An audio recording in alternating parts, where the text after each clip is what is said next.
ప్రభువునందు ప్రియ దేవుని పిల్లలారా, ప్రతి ఉదయం దేవునితో అనే ఆధ్యాత్మిక కార్యక్రమానికి మిమ్మలను ప్రేమతో ఆహ్వానిస్తూ ఉన్నాను. నేటి వాక్య ధ్యానముగా ఆదికాండము 3వ అధ్యాయము 1 నుండి 5 వచనాలు దేవుని లేఖనాన్ని చదువుకుందాం. దేవుడైన యెహోవా చేసిన సమస్త భూజంతువులలో సర్పము యుక్తి కలదై ఉండెను. అది ఆ స్త్రీతో, ఇది నిజమా? ఈ తోట చెట్లలో దేని ఫలమునైనను మీరు తినకూడదని దేవుడు చెప్పేనా అని అడిగెను. అందుకు స్త్రీ, ఈ తోట చెట్ల ఫలములను మేము తినవచ్చును, అయితే తోట మధ్యనున్న చెట్టు ఫలములను గూర్చి దేవుడు మీరు చావకుండానట్లు వాటిని తినకూడదనియు వాటిని ముట్టకూడదనియు చెప్పినని సర్పముతో అనెను. అందుకు సర్పము, మీరు చావనే చావరు, ఎలయనగా మీరు వాటిని తిను దినమున మీ కన్నులు తెరవబడుననియు మీరు మంచి చెడ్డలను ఎరిగిన వారై దేవతల వలె ఉందురనియు దేవునికి తెలియనని స్త్రీతో చెప్పగా. ఆమేన్. ప్రభునందు ప్రియ దేవుని పిల్లలారా, చదవబడిన లేఖనము నిమిత్తమై ప్రార్థన చేద్దాం. సకలాశీర్వాదములకు కారణభూతుడైన తండ్రి, మా మంచి దేవా, మీ ఘనమైన ఉన్నతమైన నామానికి స్తోత్రాలు నాయనా. ఏ మంచి లేని మా జీవితంలో మరొక నూతన ఉదయాన్ని అనుగ్రహించినందుకే స్తోత్రాలు తండ్రి. ప్రతి ఉదయమున మరి ఈ రీతిగా మీ సన్నిధిలో మేము నేర్చుకుంటున్న ఆత్మీయ పాఠాలను మీరే మాకు నేర్పిస్తూ ఉండగా నైనా వాక్య ధ్యానాల చేత మా హృదయాలను నింపుకొనొచ్చు ప్రతినిత్యము నీ వాక్యముతో సహవాసం చేసే భాగ్యం ఇస్తున్నందుకే స్తోత్రాలు తండ్రి. ప్రతి ఉదయము మేము చేస్తున్న ఈ ధ్యానాలను ఆశీర్వదించండి. ఈరోజు మేము ధ్యానం చేయుట కొరకు చదువుకున్న ఈ లేఖన భాగాన్ని మా కొరకు దీవించండి. ఈ లేఖన భాగంలో నుండి కొన్ని ఆత్మీయ పాఠాలు మీరే మాకు బోధించి నేర్పించమని యేసయ్య దివ్యనామమును అడుగుచున్నాము తండ్రి. ఆమేన్. ప్రభువునందు ప్రియ దేవుని పిల్లలారా, సర్వాధికారి అయిన దేవుడు, సృష్టికర్త అయిన దేవుడు, మరి సర్వశక్తి కలిగిన దేవుడు, ఉన్నవాడను అను నామం కలిగిన దేవుని నామం పేరట మీ అందరికీ వందనాలు చెల్లిస్తూ ఉన్నాను. ప్రతి ఉదయం దేవునితోని ఆధ్యాత్మిక కార్యక్రమంలో ఆదికాండ గ్రంథ ధ్యానాలను మనం ప్రతిరోజు చేస్తూ వస్తూ ఉన్నాం. ఈ గ్రంథ ధ్యానాల చేత మీరందరూ ఆదరింపబడుతూ ఉన్నారని, దేవుని వాక్యంలో ఉన్న సత్యాలను కొన్నిటినైనా నేర్చుకోగలుగుతూ ఉన్నారని నేను నమ్ముతూ ఉన్నాను. గత దినమున మనం ధ్యానం చేసినట్లుగా ఒక్క ప్రశ్న, మానవుని జీవితంలోనికి అవిధేయత ఎలా ప్రవేశించింది, దేవుని యొక్క ఆజ్ఞను మీరినటువంటి ఆ యొక్క పరిస్థితి, దేవుని మాటను, దేవుని యొక్క మెల్లని స్వరాన్ని వినేటువంటి నరుడు ఏ రీతిగా అన్య స్వరాన్ని వినగలిగాడు, అన్య స్వరానికి తన చెవులను ఇచ్చినటువంటి సందర్భము, మొదలగు విషయాలను మనం ధ్యానం చేసాం. ప్రియదేవుని పిల్లలారా, దేవుని మెల్లని స్వరాన్ని విన్నటువంటి ఆది తల్లిదండ్రులైన అవ్వ ఆదాములు అన్య స్వరమును విన్నప్పుడు వారు ఎందుకు ఆ స్వరము నుండి తొలగలేకపోయారు? ఆ విధముగా అన్య స్వరమైనటువంటి అపవాది స్వరాన్ని, అపవాది మాటకు తమ యొక్క మనస్సుని ఎందుకు నిలిపారు? కొన్ని విషయాలు ఈ రోజున మనం ధ్యానం చేద్దాం. ప్రియదేవుని పిల్లలారా, సమస్త భూజంతువులలో సర్పము యుక్తి కలది. ఆ యుక్తి కలిగిన సర్పములోనికి అపవాది దూరి ఆ స్త్రీతో మాట్లాడటం మనం 2వ వచనంలో మనం చూసాం. అందుకు స్త్రీతో సర్పం మాట్లాడినటువంటి మాట, ఇది నిజమా అని సర్పము ఎప్పుడైతే స్త్రీతో మాట్లాడిందో దానికి సమాధానం చెప్పినటువంటి స్త్రీ ఏమిటి? అవును, దేవుడు మాతో చెప్పాడు, ఈ తోటలో ఉన్న అన్ని చెట్లను మేము తినవచ్చు, అన్ని ఫలములను మేము తినవచ్చు, కానీ మధ్యలో ఉన్న ఈ చెట్టు ఫలం మాత్రమేమో తినకూడదు, దానిని కనీసం ముట్టకూడదని మా దేవుడు చెప్పాడు. సర్పము అడిగిన దానికి అవమ్మ సరిగానే సమాధానం ఇచ్చింది. అయితే సమస్య ఎక్కడొచ్చింది? నా ప్రియ దేవుని పిల్లలారా, ఆలోచన చేశారా? గత దినం మనం ధ్యానం చేసాం. సమస్య ఎప్పుడు వస్తుంది? మరి అది దేవుని స్వరమా, అన్యుని స్వరమా, అపవాది స్వరమా, దేవుని స్వరమా అని మనము పసిగట్టలేనప్పుడు నా ప్రియ దేవుని పిల్లలారా, ఎప్పుడు దేవుడు అన్నాడు కదా, మీరు పాముల వలె వివేకముగా ప్రవర్తించండి అన్నాడు. నా ప్రియ దేవుని పిల్లలారా, అంటే దాని అర్థం మరి పలకబడిన చెప్పబడిన మీ వద్దకు వస్తున్న మాట అది దేవునిదా కాదా అని వివేకముతో మనము వివేచించగలగాలి. నా ప్రియులారా, ఈ రోజున మనం ఆలోచన చేస్తే మరి బెరయా సంఘం ఆనాడు మరి ఆది అపోస్తుల సంఘములో మరి బెరయా సంఘము ఏం చేసేదో తెలుసా? అపోస్తులు బోధ చేసి వెళ్ళిపోయిన తర్వాత వారు చెప్పిన బోధ మరి ఆత్మ సంబంధమైనదేనా, పరిశుద్ధాత్మతో వారు బోధించగలిగారా, లేదా అన్య సంబంధమైన బోధ అని వారు లేఖనాలను పరిశోధన చేస్తూ వారు చెప్పిన బోధను వారు బేరీజు వేశారంట. లేఖనాలతో వాటిని పోల్చు చూసుకునేవారట. నా ప్రియ దేవుని పిల్లలారా, ఈ రోజున సన్నిధికి వెళ్ళి ఏది పడితే అది వినేసి మరి దానిని లోకానుసారంగా లోకంలోనికి అనువాదించుకుంటూ ఇది చేస్తే పర్వాలేదు, దేవుని వాక్యం ఇలానే చెప్తుంది కదా, మరి అతడు ఇలాగే చెప్పాడు కదా, ఇలా జీవిస్తే ఏం కాదులే అన్నట్లుగా అన్య ఆచారమును ఒకవేళ దేవుని సన్నిధిలోనికి, దేవుని కుటుంబంలోనికి మరి నీవు తెస్తూ ఉన్నావేమో. నా ప్రియ దేవుని పిల్లలను ఆలోచన చేయండి. ఆనాడు మరి ఇది నిజమా అన్న ప్రశ్నకు మరి చక్కగా సమాధానం చెప్పింది అవ్వలో. అప్పటికి ఏ విధమైనటువంటి మరి ఇబ్బంది లేదు. నా ప్రియ దేవుని పిల్లల సమస్య, ఇబ్బంది ఎప్పుడు వచ్చింది? ఎప్పుడు దేవుని మెల్లని స్వరాన్ని వినేటువంటి అవ్వమ్మ ఆ గంభీరమైన చెడ్డదైన స్వరాన్ని ఎందుకు వినగలిగింది? అసలు ఆ మాటకు ఎందుకు చెవియొగ్గింది? ఆ మాట ఇది నిజమా అన్నటువంటి మాటకు ఆమె సమాధానం చెప్పకుండా ఉంటే మరి మానవులలోనికి అవిధేయత, అపవాదిలో ఉన్నటువంటి ఆ చెడ్డ దుర్గుణాలన్నీ కూడా మానవులోనికి వచ్చేవి కాదు కదూ. దేవుని ఆజ్ఞను మేరకుండా ఉండేది కదూ. మరి ఆ రీతిగా దేవుని ఆజ్ఞను మీరి దేవుని మెల్లని స్వరము ఎలా ఉంటుందో ఎరిగినటువంటి అవ్వమ్మ మరి ఆ దినాన్న ఎందుకు అపవాది స్వరాన్ని విని వాడి ప్రశ్నకు సమాధానం ఇవ్వగలిగింది? సమాధానం అయితే చక్కగానే చెప్పగలిగింది, కానీ ఆ సమాధానానికి కట్టుబడి ఉండలేకపోయింది. ఎందుకో తెలుసా? ఒక అన్య స్వరము, అపవాది స్వరం ఏం చేస్తుందంటే, ఒక్కసారి పరిశుద్ధమైన నీ జీవితంలోనికి ఒక్కసారి అన్యస్వరము ప్రవేశించింది అంటే అది ఇక దేవుని వైపు నీ మనసును త్రిప్పకుండా, దేవుని మాట వైపు నీవు నిలబడకుండా, దేవుని మార్గంలో నిన్ను నడవనీయకుండా, దేవుని ఆజ్ఞలను ఆలోచించకుండా సమస్తమును వాడే వైపు త్రిప్పివేసుకుంటుంది. కాబట్టి జాగ్రత్త నా ప్రియ దేవుని పిల్లలారా. మీరు ఎలా మరి భక్తిని కొనసాగిస్తూ ఉన్నారు? ఎలా మీరు దేవునిలో నిలవగలుగుతూ ఉన్నారు? దేవునిలో స్థిరమైనటువంటి మనస్సును, స్థిరమైన భక్తిని, స్థిరమైన యథార్థతను, స్థిరమైన విశ్వాస్యతను మీరు కలిగి ఉన్నారా? నా ప్రియ దేవుని పిల్లలారా, అవ్వమ్మ చక్కగా సమాధానం ఇచ్చింది.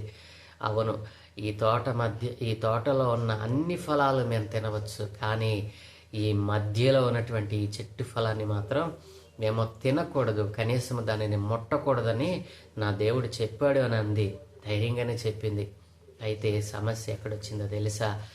ఆ ప్రశ్నకు మరి ఆ మాట వినటంతో, దేని పిల్లరా, అపవాది స్వరాన్ని వినటంతో వాని మాటకు తన మనస్సును నిలిపిన తోడనే ఆమెలోనికి ఏమొచ్చిందండి? అవిధేయత వచ్చింది. ఆ సాతానులో ఉన్నటువంటి ఆ అవిధేయత, ఆ వ్యతిరేకతనం, ఆ దేవుని మాటకు మరి విలువివ్వకుండా తన్ను తాను హెచ్చించుకునే గుణాలు, ఇవన్నీ కూడా ఆమెలోనికి మరి ప్రవేశించినాయి. అందుకే ఆమె సమాధానం చెప్పటానికి మొదట అడుగు వేసింది. ప్రియదేని పిల్లరా, సమాధానం చక్కగానే ఉంది, కానీ అప్పటికి ఆమెలోనికి ఏమొచ్చింది? వినకూడని అన్యస్వరం వింది. అపవాది స్వరాన్ని, వాడి మాటకు విధేయత చూపింది, మనస్సు నిలిపింది. నా ప్రియ దేవుని పిల్లలారా, అందుకే మానవ జీవితంలోనికి ఇప్పుడు ఏమొచ్చేసిందంటే, దేవుని మాట వింటూ ఉన్నారు, కానీ ఆ మాటను ఈ చెవితో ఆ చెవితో విడిచిపెట్టేస్తూ ఉన్నారు. మరి ఏ మాటలు హృదయంలో ఉంచుకుంటా ఉన్నారు? లోకములో లేచినది మొదలు పడుకునే వరకు ఎవరిని త్రొక్కివేసి నేను పెద్దవాడినైపోవాలి, ఎలా డబ్బు సంపాదించాలి, ఎలా ఈ లోకములో మరి గెటనవ్వాలి, ఎలా ఈ లోకములో పేరు ప్రఖ్యాతులు సంపాదించాలి. ఇప్పుడు దేవుని పిల్లరా, ఇలాంటి ఆలోచనలతోనే మానవుడు మరి తన్ను తాను మరి దేవునికి దూరంగా జరిగిపోతూ, తన్ను తాను దేవునికి దూరం చేసుకుంటూ తన్ను తాను మోసపుచ్చుకుంటూ ఉన్నాడు. నా ప్రియ దేవుని పిల్లారా, ఈ బలమైనటువంటి భయంకరమైన పరిస్థితులు మానవ జీవకోటికి, మానవ జీవితంలో ఎందుకు వచ్చాయి? ఆనాడు ఆది తల్లి అవ్వమ్మ ఆ రోజు మరి అపవాది అన్య స్వరానికి తన మనసును నిలపకపోయినట్లయితే, తనలో ఉన్నటువంటి మరి దైవికమైనటువంటి ఆ మంచి లక్షణాలను ఒక్క మాటకు చెవినివ్వడం ద్వారా, ఒక్క మాటకు మనసు నిలపడం ద్వారా, ఒక్క మాటకు మరి విధేయత చూపడం వలన అవిధేయతలన్నీ ఈరోజు మానవ జీవితంలో ఉన్న ఇవన్నీ కూడా మరి వచ్చి చేరాయి. ప్రియమైన పిల్లరా, దేవుడు వారికి ఇచ్చిన అధికారము, వారికి ఇచ్చినటువంటి ఆధిక్యత, మరి తండ్రి కుమారులు ఏ రీతిగా మాట్లాడుకుంటారో అలా దేవునితో సహవాసము, దేవుడు వారు కలిసి ఆనందించిన దినాలను, ఆ గడియలను మర్చిపోయి అన్యునికి మరి తన మనస్సు నిలిపింది, అన్య మాటకు తన మనస్సు నిలిపింది. అందునే దేవుని ఆజ్ఞాతిక్రమాన్ని చేసింది. ప్రియమైన పిల్లరా, దేవునిలో ఉన్నటువంటి మంచి లక్షణాలు పోయి సాతానులో ఉన్నటువంటి దుర్గుణాలన్నీ కూడా ఆ క్షణాన ఎంటర్ అయ్యాయి. సృష్టిలో ఏది కూడా మరి అపవాదికి అవకాశం ఇవ్వకుండా మరి వాడిని తోలనాడితే, తన రూపంలో చేసుకున్నటువంటి దేవుని స్వరూపమైన మానవుడు మరి ఆ దుర్గుణాలు కలిగినటువంటి అపవాది మాటకు మరి మనసు నిలిపిన తోడనే మానవుల్లోనికి ఈ అవిధేయతలన్నీ వచ్చి చేరాయి. ప్రియమైన పిల్లరా, అందుకే ఆజ్ఞాతిక్రమం జరిగినటువంటి ఆ సమయం ఎంత మరి భయంకరమైనదో ఆలోచన చేశారా? అలాంటి భయంకరమైనటువంటి పరిస్థితుల గుండా మానవ జీవితం ఈనాటికి కొనసాగుతూ ఉంది. ఈనాటికి కూడా రక్షణ పొందుకున్న వారు సహితము దేవుని నామానికి వ్యతిరేకంగా తిరుగుతూ, దేవుని యొక్క ఆజ్ఞలను, దేవుని యొక్క కట్టడలను మీరుతూ, తమ్మును తాము పరిశుద్ధులుగా మరి తమ్మును తాము కనపరుచుకుంటూ దేవుని సన్నిధిలో, దేవుని ఎదుట అపరిశుద్ధులుగా జీవిస్తూ ఉన్నారు. అన్యస్వరము విని దేవునికి అవిధేయునిగా మారిపోయావా? ప్రియ సహోదరి సహోదరుడా, నీవు ఒకసారి పరిశీలన చేసుకో.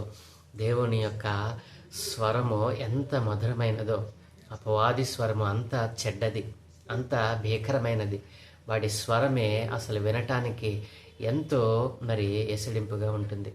అలాంటి స్వరానికి ఆ దినాన్న మరి తల్లి అయిన అవ్వ మరి అలాగున మరి తన మనస్సు నిలిపినప్పుడు అవిధేయత ఆమెలోనికి వచ్చింది. ఆమెలో నుండి మనకు ప్రాప్తించింది. మరి ఆమెకు సంక్రమించినటువంటిదే మనకు ఇప్పటికీ సంక్రమిస్తూనే ఉంది. ఇట్టి దుర్గుణాలన్నిటినీ పోగొట్టాలని అవిధేయత ఏ రీతిగా మరి అపవాది మన మనస్సులో పెట్టాడో, ఒక ప్రశ్న ద్వారా వాడు చక్కగానే తన పనిని కొనసాగించాడు. ఈ రోజున అనేక మందిని కూడా వాడు తన పనిని మరి దేవుని రూపంలోనికే వచ్చి, దేవుని పద్ధతిలోనికే వచ్చి వాడు తన దేవుని పిల్లలైన వారిని మోసపుచ్చుతూ ఉన్నాడు. జాగ్రత్త. ఆది తల్లి అయిన అవ్వ మరి తన మనసు నిలిపినట్లుగా అన్యస్వరానికి, అన్య బోధలకు నీవు మనసు నిలుపుతూ ఉన్నావా? మరి అన్యులు నిన్ను ఆహ్వానిస్తే వారి మధ్యకి వెళ్ళి వారి ఆచారాన్ని వారు చెప్పమన్నట్లుగా, వారు చేయమన్నట్లుగా ఒకవేళ నువ్వు చేస్తూ ఉన్నావేమో. చేస్తే తప్పు లేదులే, ఏమవుతుందిలే ఒకసారి చేస్తే అని చెప్పి నిన్ను నీవు మరి తగ్గించుకొని, నిన్ను నీవు సరిచేసుకొని, నిన్ను నీవు మరి ప్రోత్సహించుకుని ఒకవేళ దేవుని న్యాయ విధులను తప్పుతున్నావేమో. జాగ్రత్త నా ప్రియ సహోదరి సహోదరుడా. మరి ఒక్క ప్రశ్న చేత ఈ లోకంలోనికి అవిధేయత ఎలా వచ్చిందో, ఆ అవిధేయత ఎంతటి అనర్థాలను తెచ్చిపెట్టిందో ఈరోజు నీవు అనుభవిస్తున్నావు కదూ. ఆ రోజున దేవునితో సహవాసం కలిగి మరి సృష్టి అంతా దేవునికి విధేయత చూపి దేవుని మాటకు లోబడుతూ జీవిస్తూ ఉంటే, మరి తన రూపంలో చేసుకున్న మానవులమైన మనం ఆయనకు వ్యతిరేకంగా తిరిగాం. ఆయన స్వరాన్ని తప్ప అన్ని స్వరాలను వినగలుగుతా ఉన్నాం. అందుకే మన జీవితాల్లో మరి మరణము సంప్రాప్తమైంది, రోగాలు వస్తూ ఉన్నాయి, భయంకరమైన పరిస్థితులు వస్తూ ఉన్నాయి. మరి తప్పించుకోలేనటువంటి మరి అనేకమైన ఇబ్బందుల కొలుములోనికి మనం నెట్టబడతా ఉన్నాం. ఎందుకో తెలుసా? ఆనాడు ఆజ్ఞాతిక్రమం విధేయతను హృదయంలోనికి తెచ్చుకొని విధేయతను పోగొట్టుకున్న దినం ఎంత భయంకరమైనది. ఇదేం పిల్లరా, ఒకవేళ నీవు ఇదే అవిధేయతలో ఉన్నావేమో. మరి అవ్వమ్మ ఏ రీతిగా అన్యస్వరానికి లోబడిందో అదే స్వరాన్ని నువ్వు మరలా వింటూ రక్షింపబడి కూడా నీవు సత్యములో ఉండి కూడా అసత్యంలోనే బ్రతుకుతూ ఉంటే ఒకసారి నిన్ను సరి చేసుకో. అవ్వమ్మ సరి చేసుకోలేనంత మరి భయంకరమైన మరి అగాధ బిలంలోనికి నెట్టివేయబడింది ఒక్క చిన్న మరి మాటకు విధేయత చూపడం. అన్యస్వరాన్ని వింటున్నావా? అన్యస్వరము నిన్ను నరకంలోనికి నెట్టివేస్తుంది. అన్యుని సహవాసము నిన్ను పాతాళంలోకి నెట్టివేస్తుంది. కనుక దేవుని వాక్యం సూటిగా చెప్తా ఉంది. తన మార్గంలో నడవమన్నటువంటి దేవుడు తన మార్గంలో ఎలా నడవాలో ఆయన తన పరిశుద్ధ గ్రంథములో చాలా చక్కగా వ్రాయించాడు. ఆ మార్గంలో నడుస్తూ దేవునికి విధేయులుగా బ్రతకడానికి మరి నిన్ను నీవు సరిచేసుకోవాలని ప్రభువు నీకు తెలియజేస్తూ ఉన్నాడు. మరి అవ్వమ్మలో ఉన్నటువంటి ఆ విధేయత, అన్యస్వరాన్ని వినేటువంటి ఆ మనస్సు ఒకవేళ నీలో ఉందా?